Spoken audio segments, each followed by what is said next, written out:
நம்ம லைஃப்ல வந்து எல்லா உறவுகளையுமே வந்து நம்ம அதிகமா எங்கேயாவது ஒரு சான்ஸ் கிடைக்கும் போது நம்ம பேசிடுவோம். அப்பா அம்மா அண்ணன் தம்பி அக்கா தங்கச்சி இல்ல ஃப்ரெண்ட்ஸ் அப்படி இருந்தா கூட பேசிடுவோம். ஆனா இந்த மாமனார்ன்ற ஒரு கேரக்டர் வந்து ரொம்ப ரொம்ப முக்கியமான கேரக்டர் எல்லார் லைஃப்லயும். அது வந்து நிறைய பேருக்கு ரொம்ப ஸ்பெஷலான ஒரு உறவா இருக்கும். அது ஆகாஷ் பிரதர் உங்களுக்கு அப்படி அமைஞ்சிருக்கு. உங்களுக்கு சினிமா பண்ணும், பெரிய ஃபிலிம் பண்ணும் அப்படின்ற ஆசை உங்களுக்கு நிறைய இருக்கு. அதை சப்போர்ட் பண்றதுக்கு சார் மாதிரி ஒரு மாமனார் உங்களுக்கு கிடைச்சிருக்காங்க. நீங்க செய்ய வேண்டியது ஒன்னே ஒண்ணுதான். உங்ககிட்ட இருக்க அவ்வளவு உழைப்பையும் கொட்டிடுங்க. எவ்வளவு உழைப்பை கொட்ட முடியுமோ கொட்டிடுங்க. தமிழக மக்கள் உங்களை அள்ளிப்பாங்க. உங்க அப்பா கொடுத்த இடத்த உங்களுக்கு கண்டிப்பா கொடுப்பாங்கன்னு நினைக்கிறேன் நான்.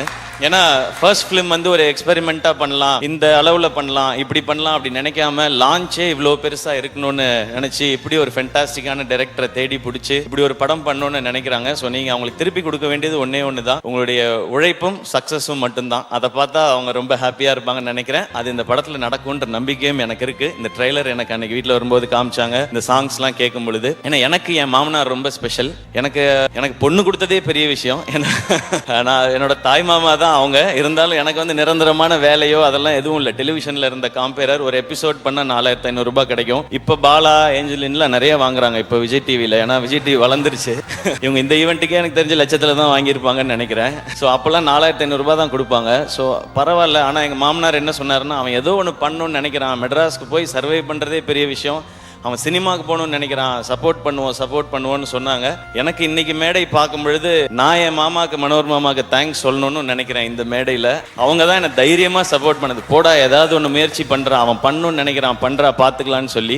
ஏன்னா அவருக்கு வந்து ஒரு 43 வயசுல எங்க மாமாக்கு ஹார்ட் அட்டாக் வந்துடுச்சு. அப்போ அவர் பிசினஸ் எல்லாம் விட்டுட்டாரு. ஏன்னா அவருக்கு 2 பொண்ணு, அந்த 2 பொண்ணுங்களை பார்த்துக்கணும். அந்த டைம் தான் எங்க அப்பா இறந்துருந்தாங்க. அப்போ என் அக்காவுக்கு வந்து 2 பசங்க இருக்காங்க, எனக்கு 2 பசங்க இருக்காங்க. நான் வேலைன்னு என் உயிருக்கு எதுவும் வந்துடக்கூடாது, இவங்களை பார்த்துக்கிறதுக்காக இருக்கணும்னு சொல்லி அவர் வேலையவே விட்டாரு. அப்புறம் எனக்கு சப்போர்ட்டும் பண்ணாரு. என் பொண்ணை கட்டி கொடுத்துருக்கேன், ஒரு வேலைக்கு போடா, 1 லட்ச ரூபா 2 லட்ச ரூபா சம்பாரிடா, படிச்சிருக்கீங்கன்னு சொல்லாம உன் கனவை நோக்கி போடா அப்படின்னு சொல்லி சொன்னாங்க. எனக்கு கிடைச்சிருக்க மாதிரி உங்களுக்கும் ஒரு மாமனார் கிடைச்சிருக்காங்க. அது ரொம்ப ஒரு அழகான ஒரு உறவு மாமனாருங்கிறது. இந்த படம் இப்படி ஒரு டீம் எல்லாம் சேர்ந்து பண்ணியிருக்கிறாங்க.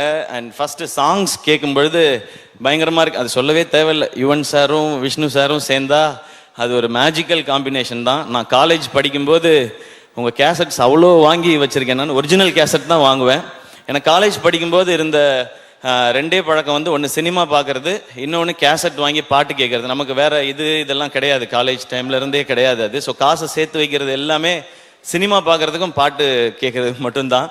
எனக்கு நல்லா ஞாபகம் இருக்கு. குறும்பு தான் ஃபர்ஸ்ட் டைம் வந்து அந்த ரீமிக்ஸ் கல்ச்சரை கொண்டு வந்துச்சுன்னு நினைக்கிறேன் சார். ஃபர்ஸ்ட் சாங் நீங்கள் ஆரம்பிச்சு வச்சது தான் நினைக்கிறேன். அதுக்கப்புறம் அவங்க சொன்ன மாதிரி அறிந்தும் அறியாமலும் பாட்டு கேட்டுட்டு தான் வந்து இந்த படத்தை போய் பார்க்கலாம் அப்படின்னு சொல்லி தோணுனது.